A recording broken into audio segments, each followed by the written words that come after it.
नमस्कार, सभी को नमस्कार। बहुत ही लंबे समय के बाद बैंक निफ्टी के व्यू के साथ 12 तारीख फ्राइडे तक का व्यू देखेंगे हम। फिलहाल वन डे टाइम फ्रेम पे अपन चार्ट देख रहे हैं। अच्छी खासी रैली चल रही है अभी, जो अक्टूबर में शुरू हुई और 20 अक्टूबर तक बहुत बढ़िया चली।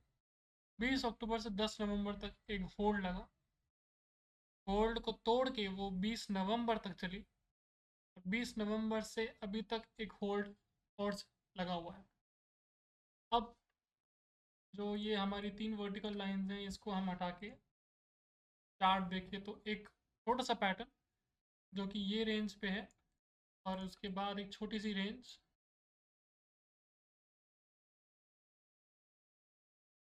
जो कि ये इस पॉइंट पे है।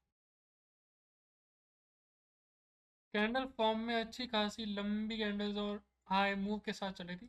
इस पॉइंट पे जब हमारा 20 अक्टूबर को एक होल्ड लगा तो हमको एक पैटर्न दिखता है, मतलब एक कह सकते हैं कि एक पैटर्न बनता हुआ दिखा मुझे, जिसका सपोर्ट होगा ये दो लाइंस के साथ और जिसका रेजिस्टेंस होगा ये दो लाइंस के साथ। तो नाम है फॉलिंग वेज। कोई भी अगर रैली चल रही होती है अपर मूव के साथ, तो फॉलिंग वेज का ब्रेकआउट उस रैली को और हेल्प करता है ऊपर ले जाने के लिए।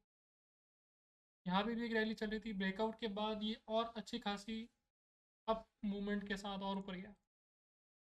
कोई भी पैटर्न बनता है तो हमेशा उसका टारगेट होता है। इस पैटर्न का टारगेट इसके पीछे का ये जो डिस्टेंस है ये है। ब्रेकआउट होने पे जो इसका डिस्टेंस है वो है 58,500 ले लेते हैं। 58,520 पर 500 लेके चलते हैं। 500 पर कैंडल आते ही टारगेट अचीव हो जाता है। अचीव होने के बाद कोई भी पैटर्न का जब भी टारगेट अचीव होता है तो वो पैटर्न कंप्लीट होने के बाद बंद। उस पॉइंट से एक नया रेंज या कोई नया पैटर्न बनना शुरू होता है। अब इस चार्ट में अगर कोई भी नया पॉइंट पैटर्न या रेंज बनेगा तो वो इसी पॉइंट से बनेगा। 14 नवंबर को 58,517 से है।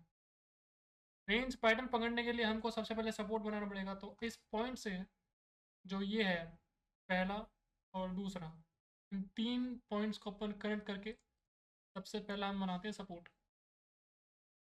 क्योंकि इस पैटर्न का टारगेट ये था तो इधर से ही हमारे लिए कोई एक नई रेंज या पैटर्न बनेगा। फिलहाल कोई पैटर्न नहीं है तो सपोर्ट के साथ एक अगर नॉर्मली अपन कभी भी चार्ट देखते हैं तो पैटर्न नहीं दिखता है तो फिर अपन एक रेंज लेके चलते हैं, असेंडिंग चैनल रेंज। सपोर्ट के साथ साथ एक पैरेलल लाइन जो कि हो गया अपना रेजिस्टेंस।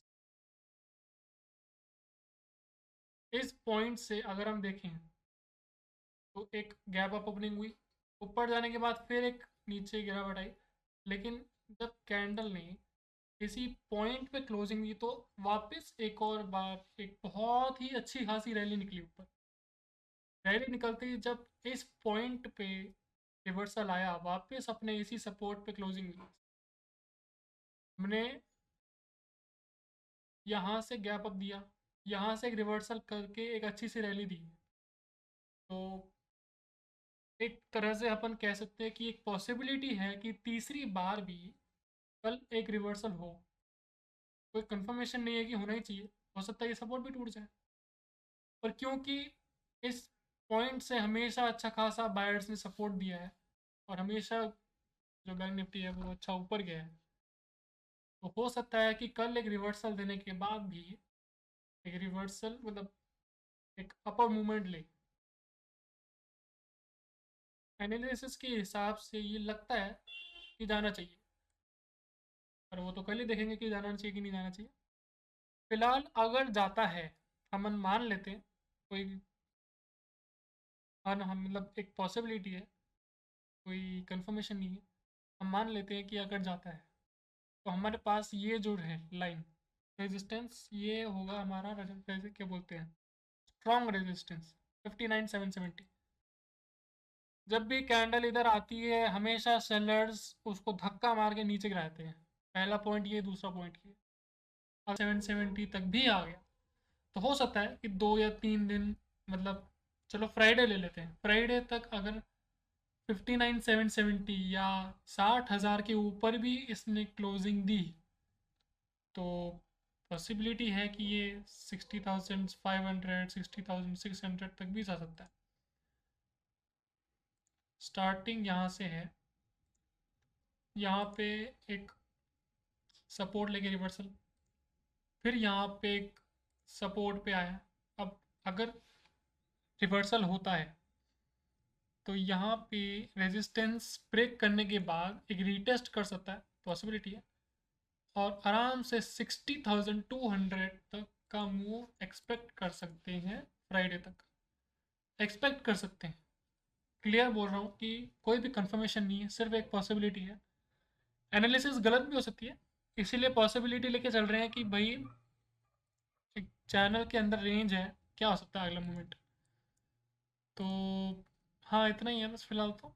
और एक चीज़ मैं क्लियर कर दूँ कि मैं खुद एक सेबी रजिस्टर्ड नहीं हूँ, मैं सिर्फ ये एनालिसिस का वीडियो एक एजुकेशनल पर्पज़ के लिए बना रहा हूँ, जिसकी वजह से मुझ में भी इम्प्रूवमेंट होता है।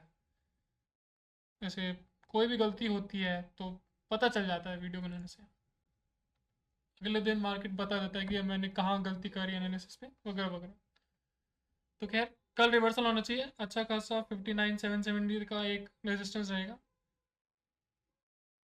अगर तो आप मेरे वीडियो के बेस पे कोई भी ट्रेडिंग या कोई भी इन्वेस्टमेंट प्लीज़ मत करना, क्योंकि सभी रजिस्टर्ड नहीं हूँ मैं, और ये सिर्फ एक एनालिसिस वीडियो है, कोई भी खरीदारी का कोई भी वीडियो नहीं है कि आप इसको खरीदो मत खरीदो, मैं ऐसा कभी बोलूँगा भी नहीं।